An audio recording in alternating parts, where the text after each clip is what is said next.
Good evening. My name is Kaldas. I want to thank you all for coming out tonight. Really appreciate it. We all do. And I want to thank Omar for helping organize this book. I'm going to talk more about the process of shooting these images and also coming together to put this book together. Omar and I have been friends for a long time, and he called me shortly after the revolution saying that he wanted to put together a book and pitch it to AUC. And I thought he was crazy, but I was like, sure, no problem. You can use my pictures.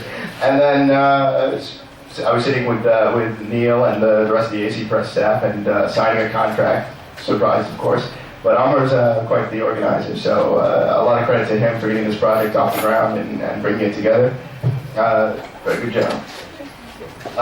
The experience of photographing and more or less participating in the revolution for me was quite a remarkable experience. I've been involved in political protests since I was 15 years old. I'm a senior citizen in that regard. I honestly I'm never experiencing anything remotely similar to those 18 days. When I remember on February 1st, the first million-person march in Tahrir, I was standing on top of a building overlooking the square. I was on the 9th floor. I was trying to get a shot of everyone in the square. And I zoomed all the way out, got the widest lens I had, and I couldn't fit them in the frame. And on my way to the building, I could barely breathe because of how packed the square was. It was just overwhelming, the number of people that were there and how closely they were packed in and just trying to fill in more and more.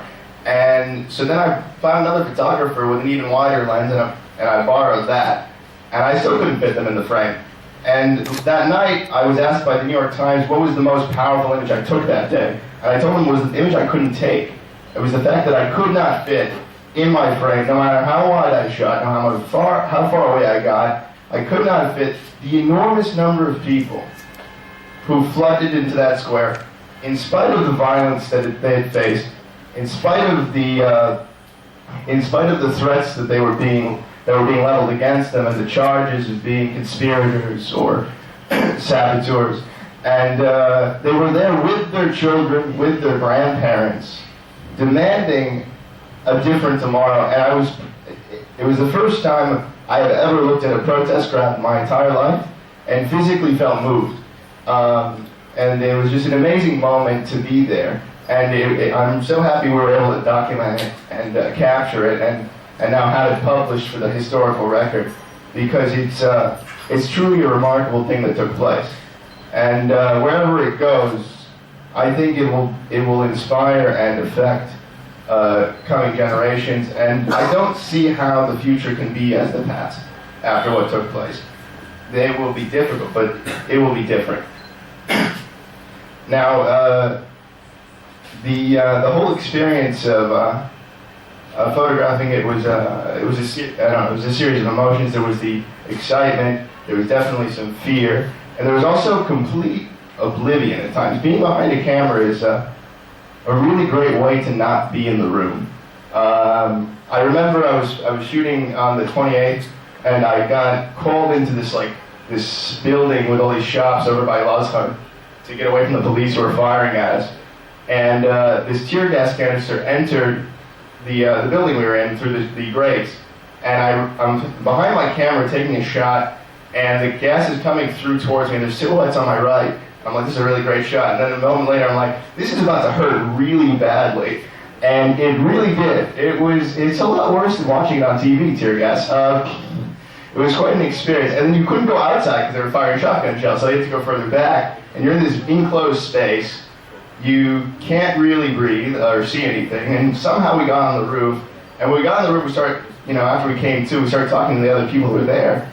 And there were these women who were buying yehez. They were buying linens, because their daughter was getting married in June. And I'm like, and it was the day of anger. It was the 28th of January, and they're out buying linens. And I'm like, what on earth would bring you out here today? Like, really, you need sheets today? I mean, for a wedding in June. So, at the same time, on a serious note, there was on that same roof, I met a father, a surgeon with his son, was probably 15 years old. And he came out and he said, the reason I came out is because on the 25th, I was getting my son's friend out of jail, and I found him with just a bunch of other kids his age, and I was embarrassed that I at 50 did nothing, and my kids were the ones fighting in the streets, and I had to participate. And so, I mean, going from the absurd to the serious for a moment, you encountered so many different things and so many different types of people, and the diversity of the revolution, for me, is probably its most important strength. The fact that it did not represent a single segment, it did not represent a single ideology or class. It represented truly every cross-section of this country, and that it gives it a credibility that so few political movements can have, and it gives it an integrity that so few can have. And I really am hopeful that it will bring about some really remarkable changes, albeit with difficulty. And I really do hope that you have a look at the book and enjoy it. And I look forward to whatever questions you may have or comments. And I'd like to now pass the mic to one of my colleagues, Rehab. Thank you for coming. I really appreciate it. We all do. And I'm very proud to be the only girl here. And the youngest, actually. So I'm very happy. And I get nervous when I'm talking to people, so bear with me. I wanted to talk about my experience in the revolution, especially in the first 18 days. On the 28th, actually, I left a note on the fridge to my parents. I told them that I'm going to the protest, I'm not coming. So don't worry, everything's going to be fine. And I did come back on that day, and they were terribly frightened. I had two targets from taking pictures in the revolution. One of them is showing pictures of what's been happening to everyone who weren't able to join, either because they were against it at first, or they couldn't because their parents didn't want them.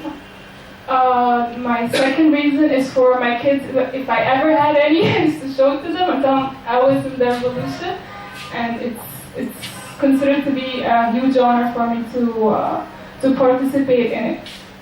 What I could remember in the revolution, in the 18 days, the first 18 days of the revolution, is the spirit. I felt at home more than I felt at my home. I remember one time I was heading to Tahrir Square with a friend of mine. Marwan is not here, but I have another friend who went with me all the time. Khalid, he's over there, and you'll find his picture in the book too.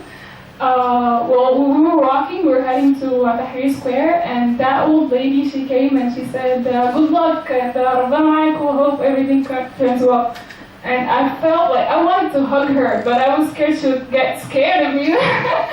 So that was really fun. And one time, I was in Tahrir Square taking pictures, and that guy was handing bread to everyone. He said, "You're too thin, eat something."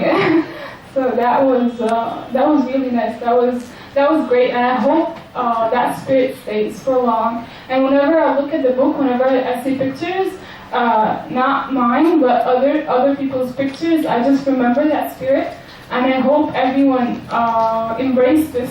Whoever, anyone who didn't come or didn't join the protest, I hope this book is considered something to understand how the spirit was going on the 18 days, and to embrace it. So Egypt would be like a whole big Tahrir Square. I think that would be awesome. And actually, the street right next to DIwan was one of the streets I passed by on the 28th. We're actually looking for home phones to call. I want to call my parents, tell them I'm still alive, I'm okay, my camera's fine. So we didn't find any home phones. Actually, the police took every home phone in the stores. We looked for offices, and then we found one. Actually, we begged him to call our parents, and my parents were like, "Yeah, what the hell are you?" But yeah, that was bad.